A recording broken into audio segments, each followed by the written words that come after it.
Hello everyone. तो आज हमारे साथ हैं नेहा प्रधान मैम। उनकी बुक फैबुलस ऑर्नामेंट्स इन हदौती रिसेंटली पब्लिश हुई है किताब राइटिंग पब्लिकेशन के साथ। तो सबसे पहले मैम आपको बहुत बहुत बधाई आपकी बुक के लिए। बहुत बहुत धन्यवाद सर। तो मैम आपको कैसा लग रहा है आपकी बुक पब्लिश होकर मार्केट में आ चुकी है? अ, ये बहुत बड़ी अपॉर्चुनिटी है किसी भी ऑथर के लिए कि उसकी बुक पब्लिश हो और लोग उसे पढ़ें।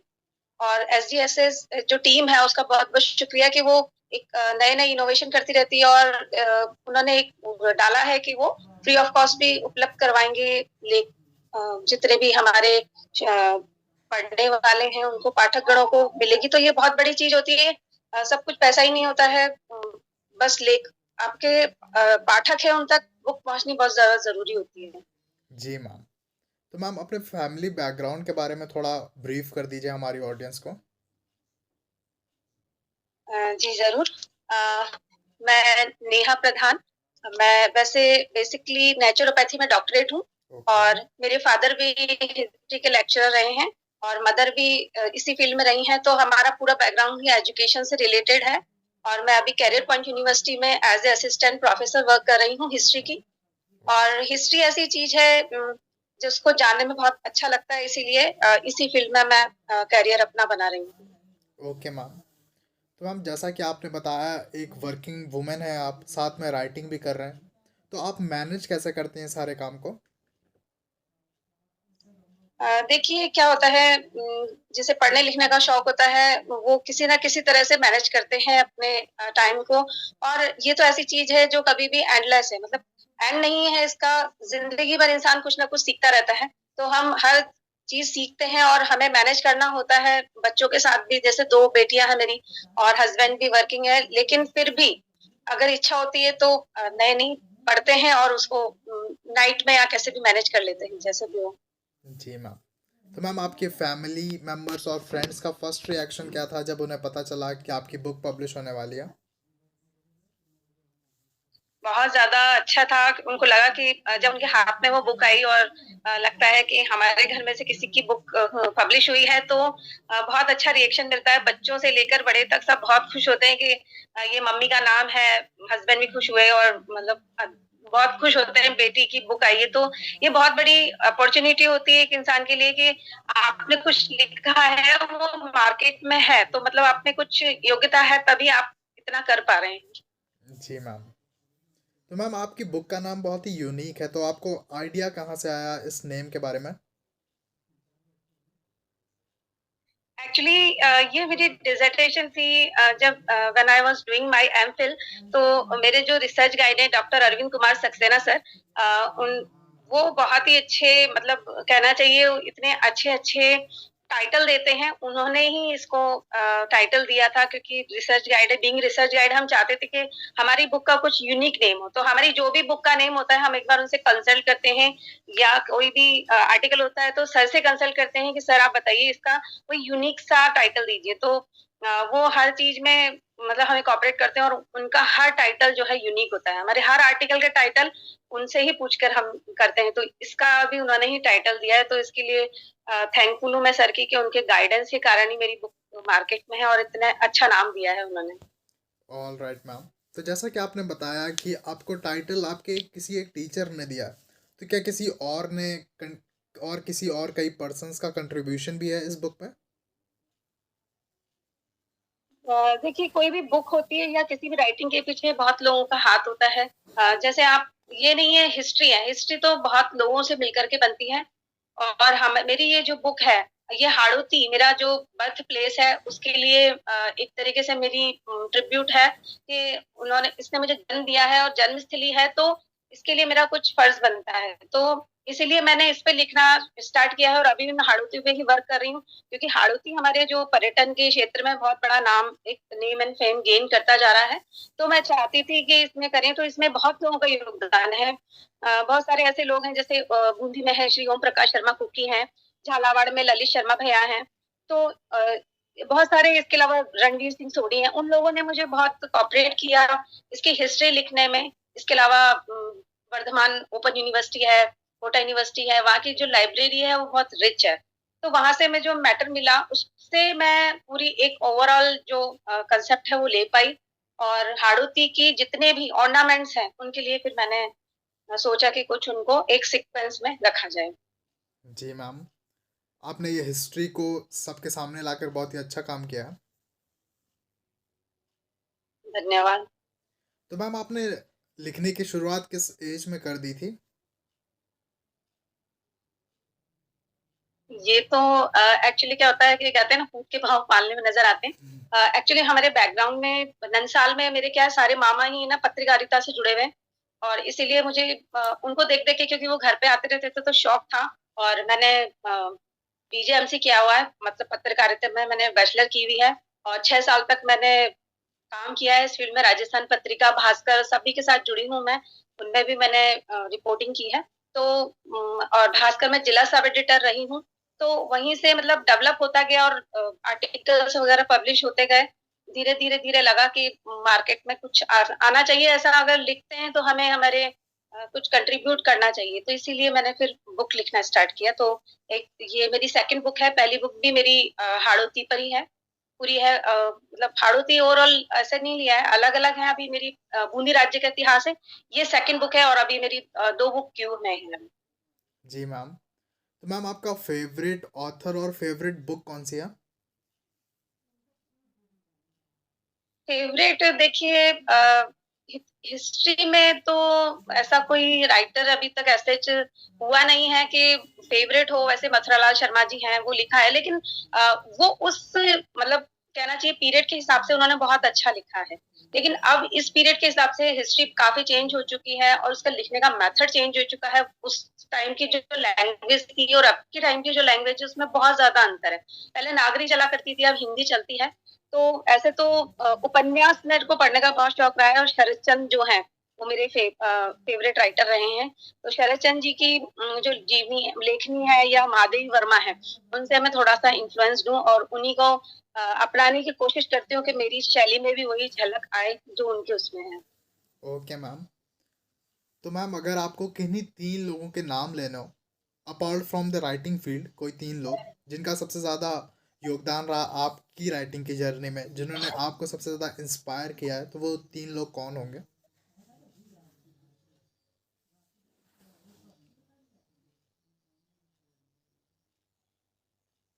पहले हैं एक है जो राष्ट्रकवि दिनकर जी हैं जो उनकी कविताओं में जो ओज रहता है एक ओजस्वी भाषण जो देते हैं मतलब उनकी उसमें एक राष्ट्रीयता की भावना झलकती है। सेकंड है शरद चंद्र और तीसरी है महादेवी वर्मा। तो ये तीनों जो हैं मतलब इनका मेरे पे बहुत ज्यादा खासा असर है और मैं चाहती हूँ मैं जैसे मैं कविताएं भी लिखती हूँ और कहानियां भी लिखती हूँ तो मैं बहुत ज्यादा उनसे कोशिश करती हूँ कि मेरी चीजों में भी वो चीज झलके कि मतलब जैसे और ऐसे तो बहुत सारे राइटर हैं जिन्होंने लिखा है बट इनके उसमें एक फील आता है लिखने में वो फील हमारे उसमें भी होनी चाहिए ताकि हम लोगों को इन्फ्लुएंस कर सकें अपने उसमें। Okay ma'am.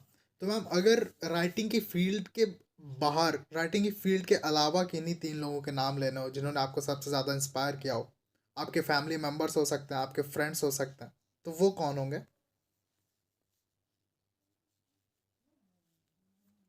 फर्स्ट तो है मेरे फादर। मेरे फादर मेरे आइडल रहे हैं मेरे फादर पहले इंग्लिश के टीचर रहे फिर वो कॉलेज लेक्चरर बने हिस्ट्री के और वो बहुत ही मतलब उनकी एक शैली थी मतलब बहुत ही अच्छी तरीके से वो एक्सप्रेस करते थे तो वो मेरे टीचर भी रहे हैं उन्होंने मुझे पढ़ाया भी है तो उन्हीं से मैं बहुत ज्यादा इन्फ्लुएंस रही। सेकंड है मेरी sister she is no more now doctor Nalini Pradhan वो एसोसिएट प्रोफेसर थी तो उनसे भी बहुत है वो भी इंग्लिश और हिस्ट्री की ही लेक्चरर रही तो उनसे मैं बहुत ज्यादा इम्प्रेस हुई और उनसे मैंने बहुत कुछ सीखा। और थर्ड है डॉक्टर अरविंद कुमार सक्सेना सर जिन्होंने मुझे बहुत ज्यादा अभी भी वो मेरे को बहुत अच्छे से गाइड करते हैं क्योंकि वो बहुत ही लर्नेड पर्सन है मतलब हमारे मेरे अकॉर्डिंग उनके जैसा लर्नेड पर्सन हाड़ौती में नहीं है और वो अभी मेरे पीएचडी के गाइड भी हैं। तो मतलब इन तीनों लोगों का बहुत बड़ा योगदान रहा है कि मैं आज इस ऊंचाई पर हूँ और आज जगह पे हूँ कि मैं बुक लिखने की स्थिति में हूँ। Okay ma'am. तो मैम आप खुद को 10 साल बाद राइटिंग की फील्ड में कहाँ देखना चाहती हैं? राइटिंग की फील्ड में एक्चुअली क्या है आजकल जो स्टूडेंट्स हैं जैसे अभी मैं मुझे 10 साल हो गए हैं इसी फील्ड में तो जैसे कॉलेज में स्टूडेंट्स को पढ़ाते हैं आजकल स्टूडेंट्स में प्रॉब्लम ये है कि वो पढ़ना नहीं चाहते अच्छी बुक्स अवेलेबल हैं नेट पे इतना मैटर है लेकिन वो पढ़ना नहीं चाहते हैं लोगों का पढ़ने में इंटरेस्ट कम हो गया है तो मैं ये चाहती हूँ कि मैं जो स्कैटर्ड मैटर है हिस्ट्री के फील्ड में जो बहुत सारी गलतियां हैं बहुत सारी प्रॉब्लम्स आती हैं उनको तो उनके लिए मैं अभी बुक लिख रही हूँ और मैं ये चाहती हूँ कि वो उनको हर चीज मतलब एक जगह मिल जाए हिस्ट्री से रिलेटेड जैसे 3 पार्ट होते हैं एंशिएंट मेडाइवल मॉडर्न मैं नहीं चाहती जैसे मैंने जो प्रॉब्लम फेस की है मैं नहीं चाहती कि मेरे स्टूडेंट्स वो जो प्रॉब्लम है वो फेस करें इसीलिए मैं उनके लिए मैटर इकट्ठा करके और फर्दर बहुत अच्छी अच्छी बुक्स लिखना चाहती हूँ आगे ओके मैम। तो मैम जैसा आपकी बातों से पता चल रहा है कि आपको हिस्ट्री से एक खासा लगाव है, तो कोई खास वजह इस अट्रैक्शन की हिस्ट्री के टुवर्ड्स? हिस्ट्री एक्चुअली बेसिकली मैंने बॉटनी में एमएससी की हुई है बट पापा मुझे फादर जो थे वो हिस्ट्री के लेक्चरर थे तो शुरू से वो जो इंसिडेंट्स बताते थे हॉट हिस्ट्री की जो बहुत सारी घटनाएं बताते रहते थे उदाहरण देते रहते थे तो उससे मेरा एक इंटरेस्ट डेवलप हुआ और इसलिए मैंने हिस्ट्री में एमए करके एमफिल और पीएचडी इसी फील्ड में किया और मुझे क्या है आर्कियोलॉजी मेरा फेवरेट सब्जेक्ट है तो आर्कियोलॉजी से संबंधित है तो मैं इसी फील्ड में अभी आगे बढ़ रही हूँ मेरी पीएचडी की थीसिस भी आर्कियोलॉजी पे बेस्ड है तो डिफरेंट टाइम पे मतलब जगह जगह मुझे घूमना पसंद है और आर्कियोलॉजिकल सर्वे करना पसंद है तो इसीलिए डेवलप होता गया क्योंकि हिस्ट्री जानना बहुत अच्छी चीज है मतलब इससे अच्छा सब्जेक्ट और हमें लगा नहीं कोई कि अपनी जो कहना चाहिए धरती से जुड़ाव जो है वो इसमें अच्छा झलकता है मतलब ओके मैम। तो मैम आप एक वर्किंग वूमेन है, साथ में पढ़ाई कर रही हैं, साथ में बुक्स भी लिख रही हैं, तो कुछ टिप्स शेयर करनी चाहेंगी टाइम मैनेजमेंट को लेकर हमारी ऑडियंस के साथ? जी ज़रूर। एक्चुअली में क्या है कि जो लेडीज़ हैं उनको उनके पास वैसे ही बहुत कम टाइम होता है, तो उनको मैनेज इसलिए ऐसे करना चाहिए, ऐसा नहीं है कि हम अपना शौक है ना अपनी फैमिली के लिए ख़त्म कर दें। हमें इस तरह से मैनेजमेंट करना चाहिए कि फैमिली की नीड भी पूरी हो जाए, जैसे मॉर्निंग्स के आवर होते हैं वो बहुत ज़्यादा बिज़ी होते हैं। उसके बाद में जैसे बच्चे स्कूल चले जाते हैं, उसके बाद में आप अपनी लिखाई-पढ़ाई जो भी काम करना है करिए, टीवी नहीं देखना मतलब जैसे इसमें आजकल जो एक सीरियल्स आते हैं सीरियल हम्म। के प्रति ज्यादा लेडीज में होता है कि वो टीवी में लगी रहती है 2-3 घंटे तो सारा टाइम टीवी में ही वेस्ट हो जाता है मैं कभी टीवी नहीं देखती रियरली देखती हूँ वो भी टीवी चलता रहता है तो भी मैं अपना मतलब मेरा वर्क चलता रहता है तो उसके बाद में जैसे बच्चे आ जाते हैं थोड़ा सा उनको टाइम दीजिए शाम का टाइम आपका खाने का है उसके बाद नाइट के जो आवर्स हैं उसमें अच्छी आराम से आप कुछ भी काम कर सकती हैं पढ़ाई लिखाई का तो मतलब ये कहना चाहिए कि मीडिया एक प्लेटफॉर्म सिर्फ एंटरटेनमेंट के लिए होना चाहिए। ऐसा नहीं है कि वो आपका टाइम वेस्ट कर रहा है। तो जी। वो एक लिमिट में कर लेंगी तो बाकी सब चीज़ें आराम से कॉप अप कर सकते हैं। Okay ma'am. तो क्या हमें राइटिंग करते टाइम कुछ बातों का ध्यान रखना चाहिए, या जो मन में आए वो बस लिखते रहना चाहिए? हाँ, ये देखिए अगर आप कविता की बात कर रहे हैं तो कविता में तो मन के जो उद्गार होते हैं वो प्रकट होते हैं लेकिन जब हम हिस्ट्री लिख रहे हैं जिससे किसी दूसरे की लाइफ जो है इफेक्ट हो रही है तो हमें ऐसा नहीं करना चाहिए कि आपने मन से कुछ भी लिख दिया या आप पहले उनको जांचिए परखिए कि वो क्या है उसमें सत्यता की जांच कीजिए कि वो सही है या गलत है तब जाकर के उनको लिखना चाहिए उससे क्या है क्योंकि हमारा एक लेखक का उत्तरदायित्व होता है कि वो जो पाठकों को दे रहा है वो बिल्कुल सटीक हो वो बिल्कुल जैसे हिस्ट्री लिखने में भी बिल्कुल वैज्ञानिकता सी होती है जैसे वैज्ञानिक साइंटिस्ट होते हैं वो बिल्कुल एक्सपेरिमेंट करते हैं एक्सपेरिमेंट करने के बाद में जो वो होते हैं उनसे जो कंक्लूजन निकलता है उसके अकॉर्डिंग वो बताते हैं तो यही सेम थिंग हमें राइटिंग के वक्त हर फील्ड में अपनानी चाहिए लेकिन हाँ कविता में हम अपने मन की बात कह सकते हैं लेकिन वो दूसरों को हर्ट नहीं करनी चाहिए ओके मैम। तो मैम आपका किताब राइटिंग पब्लिकेशन के साथ ओवरऑल एक्सपीरियंस कैसा रहा? एक्सपीरियंस मेरी फर्स्ट बुक पब्लिश हुई थी तब मैंने ऑफलाइन करवाई थी और उस वक्त थोड़ा सा हर्डल्स इसलिए आई क्योंकि वो कोरोना पीरियड का 2 साल का जो पीरियड था उसमें बहुत प्रॉब्लम हुई क्योंकि उस वक्त कुछ काम नहीं हो सका उसके बाद में वो पब्लिश हुई हाँ एसजीएसएस के साथ में मेरे को कोई ज्यादा प्रॉब्लम नहीं आई क्योंकि ऑनलाइन रही और मतलब इतने चीप रेट में मतलब चीप है बिल्कुल, और इतनी इजीली आराम से मतलब बुक पब्लिश हो गई तो पता ही नहीं चला कि इतनी जल्दी बुक भी आ गई हाथ में, और इसलिए बहुत अच्छा एक्सपीरियंस रहा है मेरा इस फील्ड में। Okay ma'am. तो मैम कोई सजेशंस हो हमारे लिए जिससे हम इम्प्रूव कर सकें अपने पब्लिकेशन को? पब्लिकेशन तो ऐसे तो कुछ भी नहीं है, बाकी सब बहुत अच्छा है आपका। सब कुछ इजीली हैंडल हो जाता है, जैसे आपका कवर पेज का वो भी है, आप देते हैं कि ये कवर पेज आप सेलेक्ट करिए और सब कुछ कीजिए, और बाकी चीजों को भी ध्यान रखते हैं। बस थोड़ी सी जो छोटी मोटी हैं वो टेक्निकल जो इश्यूज होते हैं वो थोड़ा सा ठीक हो जाए तो बाकी सब सब बेटर है। ओके मैम, हम ज़रूर से पूरी कोशिश करेंगे कि आपने जो टेक्निकल इश्यूज़ के बारे में बात करी है हम उनको जल्द से जल्द सही करें और बेटर सर्विस दे पाएँ अपने ऑथर्स को। जी जी। तो मैम इस इंटरव्यू के थ्रू कोई मैसेज देना चाहेंगी आप राइटर्स को? राइटर्स को मैं यही कहूंगी कि लिखें और अच्छा लिखें। ऐसा नहीं है कि इंटरनेट आ जाने से कोई किताबों की वैल्यू कम हो गई है, पढ़ने वाले अभी भी हैं, हम भी पढ़ते हैं ऐसे, और भी पाठक भी हैं और लेखक भी हैं। तो लिखते रहिए और बहुत अच्छा लिखिए। बस यही हमारी एसेट्स है। Okay ma'am. तो मैम जैसा कि आपने बताया था कि आप 2 और बुक पर काम कर रही हैं, जी तो मैम उनके बारे में थोड़ा-सा ब्रीफ जी। कर दीजिए हमारी ऑडियंस को। लाइक आपके फ्यूचर वर्क्स या फ्यूचर प्रोजेक्ट्स क्या होने वाले हैं? तो मेरी फर्स्ट बुक हाड़ौती पे ही है। हाड़ौती में मैं मेरे साथ 2 को-राइटर हैं। हम हाड़ौती का पूरा एंशिएंट से लेकर मॉडर्न अभी तक का सारा जो है हिस्ट्री लिख रहे हैं। सेकंड बुक मेरी बीए के स्टूडेंट्स के लिए है, ताकि उनको सारा मैटर एक जगह मिल जाए, क्योंकि आरपीएससी में यही सब आता है, और अगर और कोई स्ट्रीम्स के स्टूडेंट्स होते हैं उनको हिस्ट्री पढ़ने में बहुत ज़्यादा प्रॉब्लम होती है, और उनको ये नहीं पता होता है कि सही क्या है, गलत क्या है। तो वो डेट वाइज़ सारा रेक्टिफाई करके सारी चीज़ें और एक स्कैटर्ड से एक यूनिफॉर्म जगह पे प्लेटफॉर्म देने का मेरा एक मकसद है, जो मैं कोशिश कर रही हूँ। Okay ma'am. मैम तो मेरा लास्ट क्वेश्चन, आपकी ये जो बुक पब्लिश हुई है, फैबुलस ऑर्नामेंट्स इन हदौती, तो उसको जी लिखने में आपको ओवरऑल पूरा टाइम कितना लगा? जी।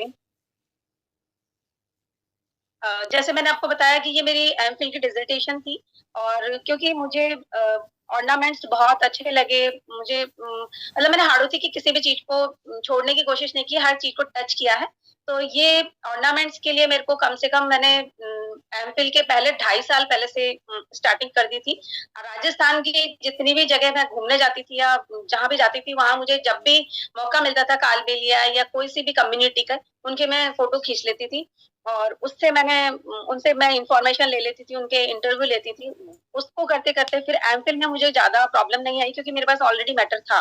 इतना रिच मैटर था, और इसलिए मैंने इसमें बहुत सारा मतलब ऑर्नामेंट से रिलेटेड सब कुछ मिल जाएगा इसमें, अगर कोई पढ़ना चाहे तो मेरे पाठकों को सब कुछ मिलेगा ऑर्नामेंट से रिलेटेड।